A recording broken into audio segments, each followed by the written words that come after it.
summer when I turned 13, I had lots of plans. My friends and I had great adventures planned, although in reality, they probably would have meant watching TV and going to an occasional movie and running around outside a lot. But as summer approached, my mother let me know that my plans were not what was going to happen. I was going to have an adventure, but the adventure would be leaving California, the little town where we lived, and traveling by train 3 days to Chicago. I would spend the entire summer with my grandmother. No! I said, please, I love my grandmother. Louise, my grandmother, was wonderful. But to be 13 and spend the summer with your grandmother? I could only imagine being back in school in the fall. What'd you do? I played football all summer. Yeah. I ran track. I went to grandmother's. I would never live it down. But the decision had been made, the ticket purchased. And soon, my mother, along with my older sister Judy and my younger brother Peter, and I were standing on the asphalt, waiting for a train called the California Zephyr to arrive and sweep me into my future. We watched as the train came around a bend in the track, and I was amazed. I had never realized how big a locomotive was. And as it pulled into the station, the cars, they were all silver, glistening. And on top of some of the cars, there were glassed-in domes. And I could see people sitting up there, looking all around. They could see for 360 degrees. It was incredible. When the train stopped, my mother found the car that I was to board. She went over, and a tall black man came out wearing a wonderful uniform. And he had a step stool that he put on the ground. And he started helping people to the first step on the train's loading platform as he spoke with my mother. And then they waved me over. I hugged my brother and sister goodbye. I was scared. I'd been to camp before, but at camp you're going with friends. You know people, and you're only away for a week or two. And you're not that far from home usually. I was going to be more than halfway across the country and traveling by myself. When I got close, I saw my mother hand the porter some money and a bag of my vitamins. I heard her say to him, please, make sure he does not get off the train anywhere but Chicago. And he laughed and he said that would be no problem at all. I hugged my mother goodbye. I got up the steps onto the platform. The train pulled out and I watched my family waving, and soon they were far behind. The porter took and he sat me down in a chair and he put my baggage away. And then he said, please wait here. I've got to get everyone else settled, and then I'll come back and give you a tour of the train. That train was phenomenal. When the porter came back and sat down, he introduced himself. He told me, your mother expects you to behave on this train ride. She expects that you will treat every other passenger on this train with respect. I expect the same thing. If you do, you have the run of the train. That sounded really good to me. And I had thought when I turned 13, because my sister was older, I'd watched her turn 13 and become a teenager before me, I thought she got so many more freedoms, but also more responsibility. Wow, I was getting some freedom. 3 days with no one in charge of me. The porter said he would see me all day long because he'd be walking back and forth. He would know if I was misbehaving. He didn't expect that to be the case. He gave me a tour of the train, and as soon as he left me, whew, I was up in the Vista-Dome car. Oh, it was just like magic. You could stand there or use one of the seats, and you could look in all directions. The entire horizon was yours to take in. I loved the Vista-Dome car, and I decided I would spend every waking moment up there. In truth, I spent every waking and sleeping moment up there.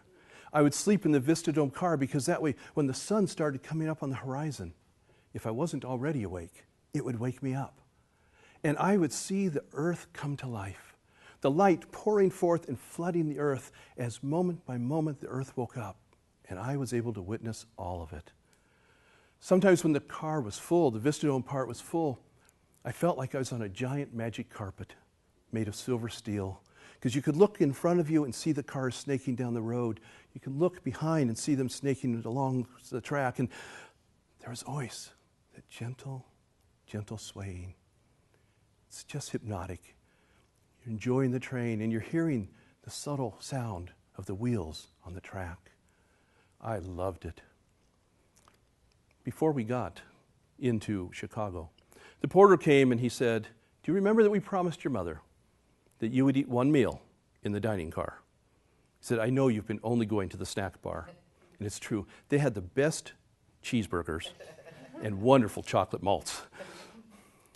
So I agreed to go. I cleaned up. I went with him. He took me to the dining car, and when we were there, he introduced me to the maitre d', who took me over and sat me at a table next to an elderly couple. He sat me next to the wife, and I looked at them, and I was thinking they're quite elderly. They were probably 30. But everything's relative.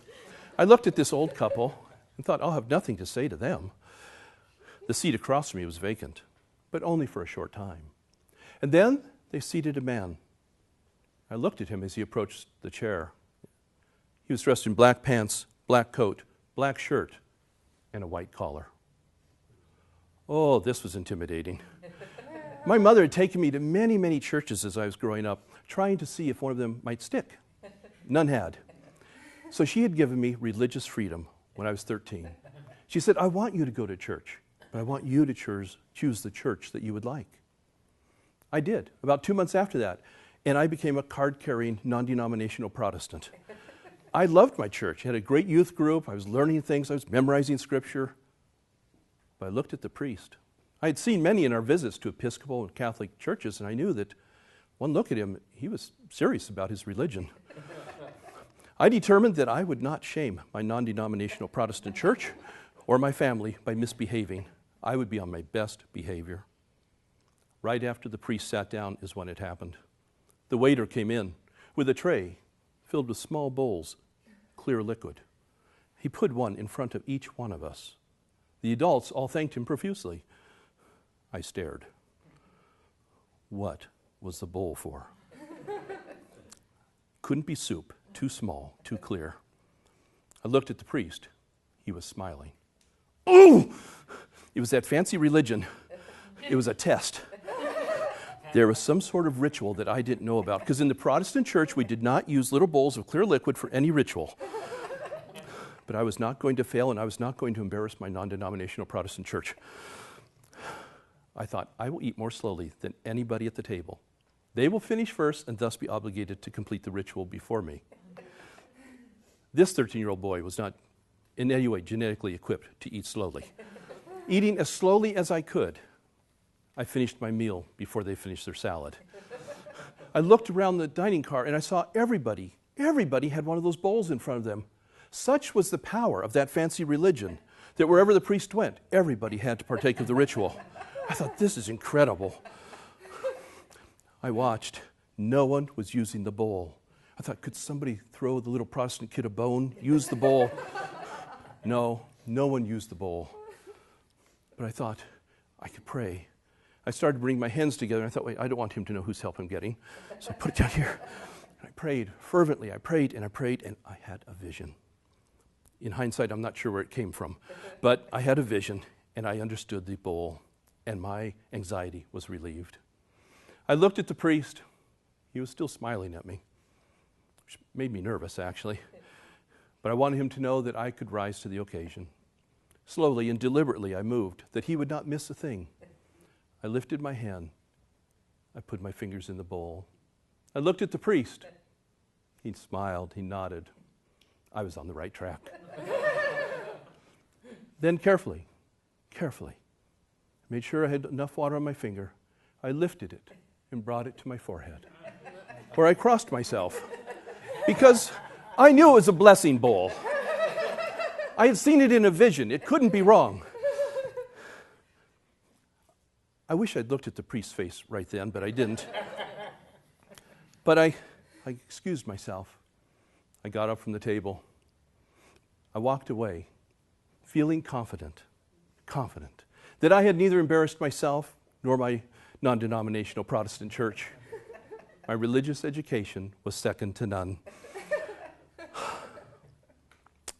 When I arrived in Chicago, my grandmother told me what a finger bowl was. Ever since then, I've only wished, if I could hear the same story I just told you told by the priest that sat across from me.